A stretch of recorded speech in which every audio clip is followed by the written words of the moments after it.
Shalom. I'm going to start by giving all praises, honors, and glories to Yahweh, Bahashem, Yahweh Shai, Bahashem, Rachak Kwadash, for giving me the spirit to do lesson on today. Lord, willing, feed you lamb and sheets of Yahweh, Bahashem, Yahweh Shai. I want to get the honors to the apostles and the elders of Great Millstone who taught us this 100% truth, according to the spirits of me, Yahweh, Bahashem, Yahweh Shai. Peace and blessing to the hopeful elect out there. Portions word to the folk in the earth city, to Yahweh say Shalom. And once again, I want to say, call our Lord Yahweh Bahashem, Yahweh Shai, Bahashem Rachak Kwadash, for giving the spirit to do lesson on today. Lord, in the Fiji lamb and sheets of Yahweh Shai, man. And Lord, in this edifying Fiji lamb and sheeps. Slaki, but, I know I said it twice. Oh, Slaki. But, it was a video. You know, I'm gonna try to find it. I'm gonna do my diligent search because I could have sworn I saved it. I'm gonna try to find it, but nevertheless, you know, it was a video that I was looking at earlier. There's this guy, and I guess he's, you know, I don't know. He does commentary on, you know, comments and things like that. And pretty much what happened was he said some people was requesting on, you know what I'm saying, the how it's becoming difficult to live, you know what I'm saying, in Babylon, a great America, you know. And really what we're witnessing right now is we're witnessing, you know what I'm saying, we're witnessing that American dream that those people have fading away, you know.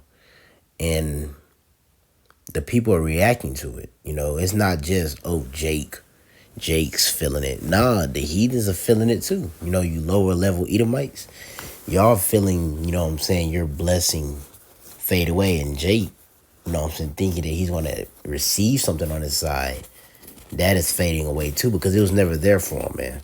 You know, and I just want to get that word dream, because when you go to the word dream in the etymology, you know, dream, the noun, it says sequence of sensations or images passing through the mind of a sleeping person, you know. So a dream can only occur when you're asleep. So the American dream is, you know, as scriptures always say, let us not sleep as do others. You have to be asleep to believe in the American dream. You have to be. You can't be awoke. You can't be, you know what I'm saying? If you believe in the American dream, you still think that you're going to be able to establish something heavy here in Babylon the Great. Obviously, Yahweh Shai haven't given you the wisdom, knowledge, understanding of the scriptures, because if you had the wisdom and knowledge and understanding of the scriptures, then you would have that vision that the Lord is going to establish a righteous rulership, and this rulership that we're currently in is just temporary, you know. And I want to pull that scripture real quick before we finish out that definition of dream. It's Proverbs 29:18. It says, where there is no vision, the people perish, but he that keepeth the law, happy is he. And that's the case for these people. They are starting to perish. You know, 2 Timothy 3 goes into how, you know, as a matter of fact, I could get it.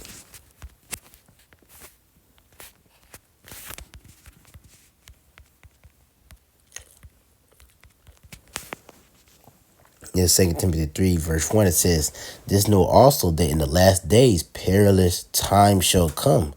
Now that word perilous, what does it mean? Well, we could look it up right here. We could look up the word perilous. Just in the Google definition. It says perilous, involving or full of grave risk or peril, hazardous, dangerous, perilous voyage. So pretty much difficult times are coming. But the thing is, they have not the vision to see that.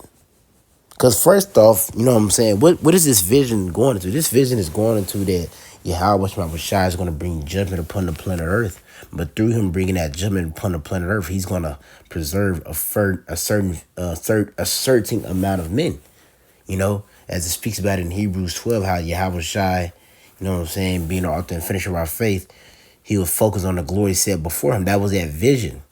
You know what I'm saying? That vision is, you know, the elect, Lord and be those men. That vision is that this is not the end all be all. As it says in the scripture, we have not a continuing city here, but we seek one to come. That's that vision. Well, guess what? They don't have that vision. They have the mindset that Esau's rulership is going to continue. And as they see, that is not coming to pass. especially in the sense of how they thought that it was going to be, you know, because they thought that it was going to be, oh, I'm going to establish this. Nah, Esau's trying to establish his into the W, you know what, you know, whereas everybody, like, I mean, Cotton Swab already said it.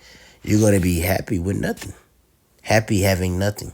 That's not the mindset people are looking for. They're looking forward to being able to enjoy their life here, establish something, yada yada, boom boom.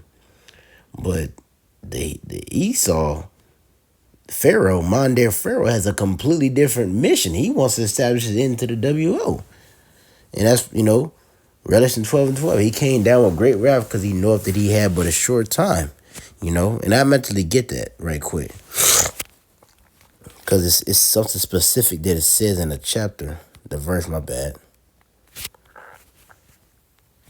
It's Revelation 12 and 12. It says, "Therefore rejoice, ye heavens, and ye that dwell in them." That's the one that have that vision.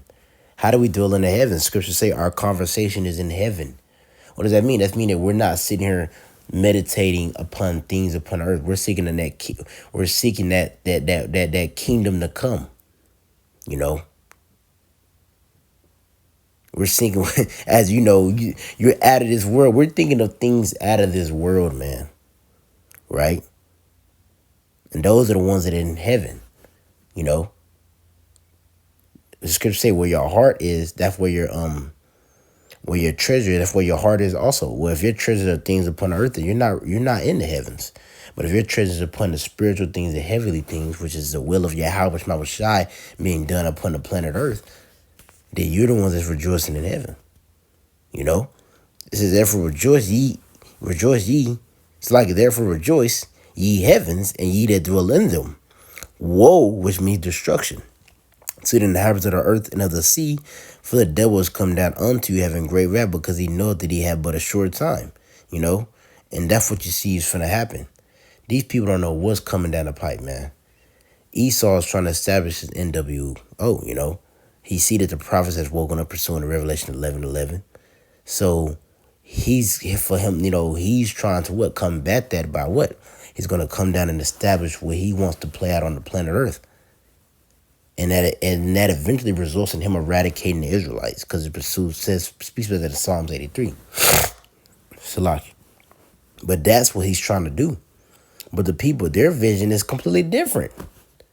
The only thing they have in common as far as a vision with Esau is that his kingdom continuing, but not continuing in the sense that they think, man. And he's starting to show his horns, man. He's starting to show the draconian measures. He's starting to not give a damn. But I want to go back to that definition of dream and the etymology. We're going to jump back down. It says things. It says these all are perhaps from a Proto-Germanic drugmas, which means deception, illusion, Satanism, phantasm, to deceive, delude, ghost, apparition. So a dream is something that is not real. Now, can the Lord send you a vision through the dream? Yes. But we're just going to the aspect of the fact that, that's why Esau called it the American dream, because it's a delusion. It's a deception. It's trickery. It's something that the Esau puts in your face that is not going to be attainable on this side, especially for you Jakes. And it's not attainable in the sense that you think. I remember growing up, when I was, not serving Yahweh Shai, you would be like, man, you could become a rapper. You could do all these things. You could be social media famous. What, so on and so forth. But a lot of people, everybody, if you don't serve Yahweh Shai, most of them don't even understand how they even get to that point. And how did they get to that point? They had to sacrifice. They had a sacrifice unto Satan, which is the physical counterpart of Satan. As scriptures say, why trimmest thy way to seek love? They had to trim their ways to be elevated in Esau's society.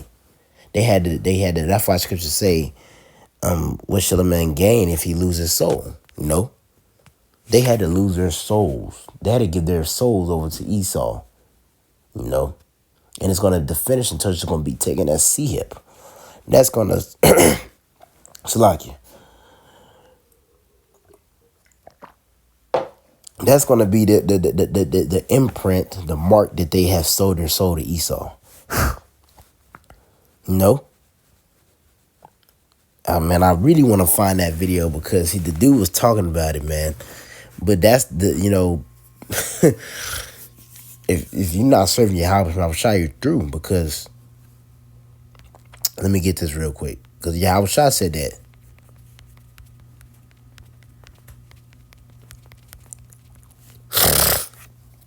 And he was speaking to his disciples, man. How much more you niggas that don't even have it? This is John 16:33. These things I have spoken unto you, that in me ye might have peace. In the world ye shall have tribulation, but be of good cheer. I have overcome the world. So we have that vision that, you know what I'm saying, seek ye the kingdom, all the things should be added unto it. We've been open up to the wisdom and understanding of the scriptures. The Lord sent down a comforter, in these times. Because if we didn't have a comforter, we'll be bugging out too, like these niggas. Because all the tribulation going on in the world, you know what I'm saying? I never knew how much a one bed, one bath apartment costs. I'm looking at 1,500, 1,700 for one bed, one bath. But if you really think about it, if you look at it on a hourly rate, like who's really going to be able to make enough money to have a one bed and one bath apartment? 1,700 a month. Not including groceries, gas,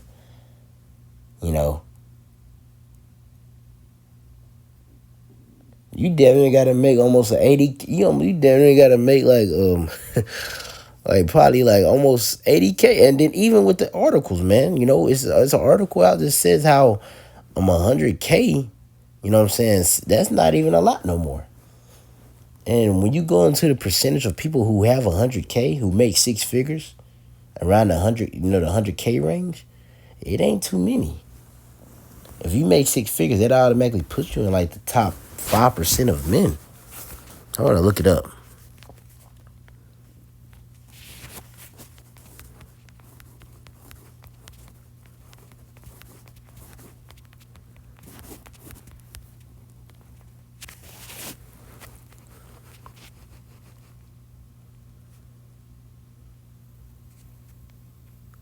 Let me see if I can find it real quick.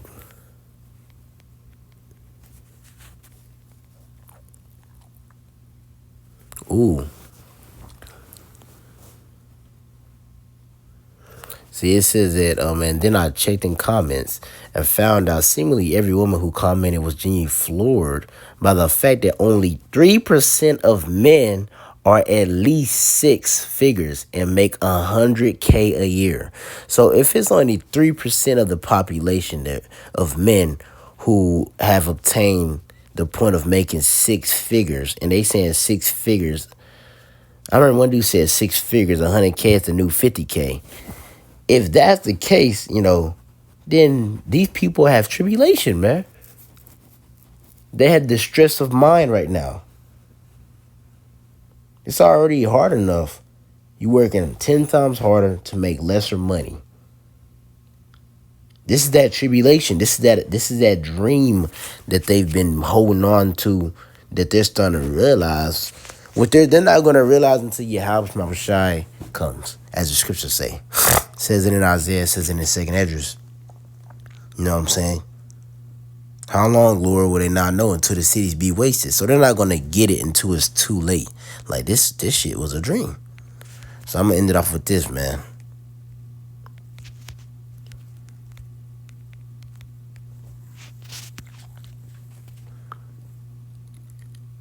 Oh, and that's what he was saying, too. He was saying, I can't remember the title, but he pretty much saying, it's like, pretty much people was like, man, committing suicide. Like, they just can't do it.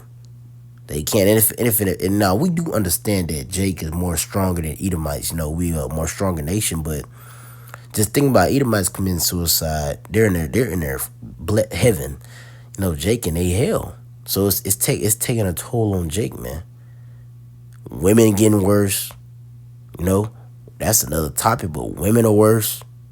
You're working 10 times harder to get some more used up box. But this is Isaiah 31 and 1. It says, woe to the rebellious children. And what's rebellion is a sin of witchcraft, And how are they rebelling against the Lord? By sitting there going after Esau. They don't want to, that says in Jeremiah 6:16, walk in the old path, but they said we will not walk there, and they don't want to walk in the old path. And how's they being told to walk in the old path? By way of the prophets. So they're rebelling against the Lord. They don't want that route. They want to go a different route. But destruction unto them.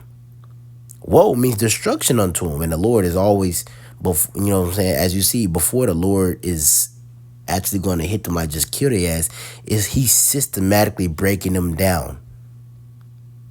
Their heart failing them, afflicting them in the mind. We don't have that problem. It might occur. The flesh gonna probably bug out. You might occur. What I'm gonna do? Dang, I gotta do that. I gotta do that. I gotta do this. Because the difference between us and them, as scriptures say, we all suffer straight things, but the elect shall hope for the wide.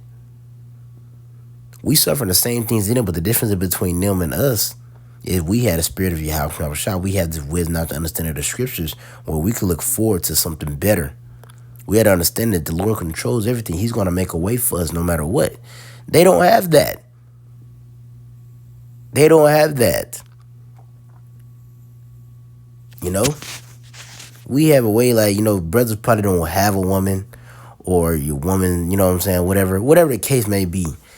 But we know that eventually you going to get you plethora of women. You going to, Jake have family ain't really how he wanted to be, family, but you have that faith, that Yahweh, when he returns, he's going to give you those things. If you endure and do what he told you to do. Jake want to own a shop. The Lord says, since you was faithful of little things, I'll make you a ruler over many, So I'm ending off with this Isaiah 31:1. It says, woe to the rebellious children, said the Lord, that take counsel, but not of me, and they cover with a covering, but not of my spirit, that they may add sin unto sin. And that's what our people do. Find all these other ways, counsel, taking knowledge, wisdom from other, foolish wisdom from other places, but not going down to the prophets. The prophets is where you need to go, man. When you take counsel of the Lord, it's gonna alleviate you. It's gonna relieve you. Scripture say you should know the truth; it shall set you free. Taking counsel of the Lord is gonna alleviate you, man. It's gonna free you. It's gonna liberate your mind. Imagine that. Come on, man. They said for the younger generation, Gen Z, that they want us, and really, they said they want you to work to life. They said you ain't gonna have no Social Security, man. You gonna work to life expectancy. So you gonna work until you die.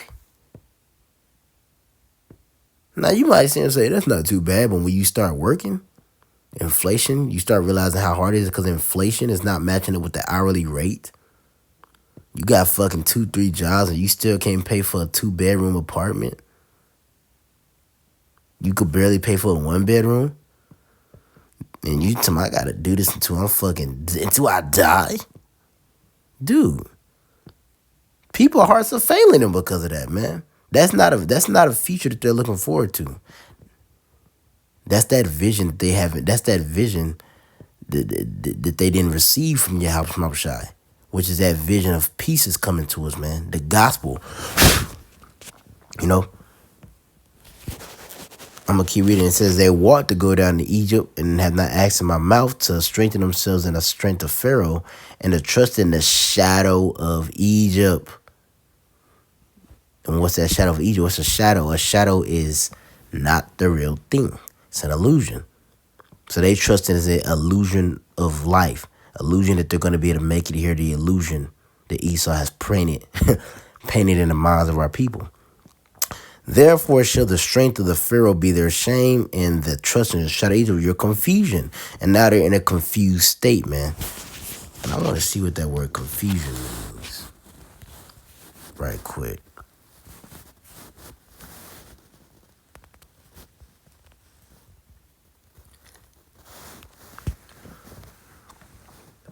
Cause I know some cases confusion can go into like psycho.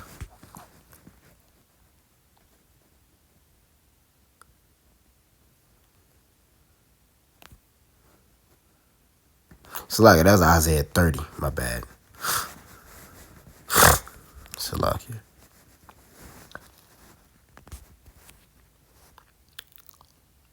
So it's kalamana. My bad. Kalama. So it's kalama. Yeah, kalama. Yeah, so it's kalama. And it says disgrace, reproach, shame, confusion, dishonor, insult. Let me see.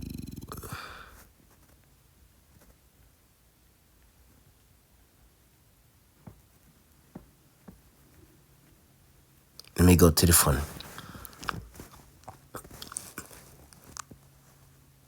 This is kalasa. Kalasa.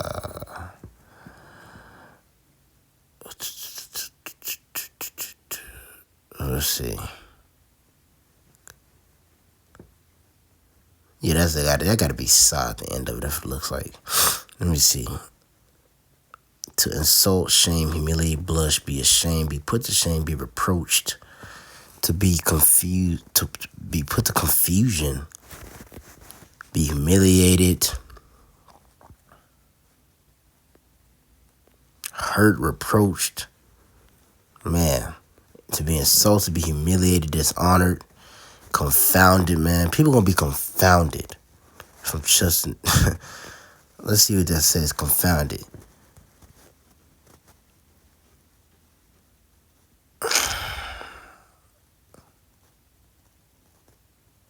It says it's just confounded to, especially to express anger and annoyance. They're gonna be through, man. So a little bit of edifying to the parents for Yahweh Shai, feed you lemon sheets of Yahweh Shai. Man, a little bit I can find that video, man, but if I can't, just going through the spirit, man. These people are confounded. They're gonna be confounded. They're gonna be done trusting in that shadow of Egypt, man. So just call all Yahweh Shai, because we see the times that we're in, man. They're gonna be confounded when all these things start to ramp up, but we're gonna be rejoicing in it, man. So I'm ending up saying, call hello, Yahweh Bashma Shai by Hashem Rakakadash. When they get the honor to the apostles of the great millstone to y'all, I'm gonna say shalom.